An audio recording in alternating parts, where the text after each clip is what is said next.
Hi, and welcome back to Cupcake News, where we give you information in small bites. The newsroom has been busy researching books, and we come to you live on location to tell you about one of our new favorites. Hi, I'm Nicole, and I'm here to tell you about one of my favorite books, The Other Side by Jacqueline Woodson.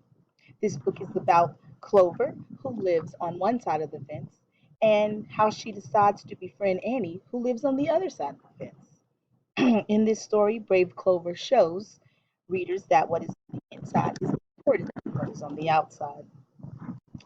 When all of the girls are sitting, the best part of the story is when all of the girls are sitting on the fence after playing. They were talking about how the fence would come down someday.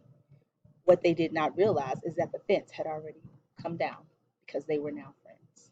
If you like friendship books, then you're going to love The Other Side by Jacqueline Woodson.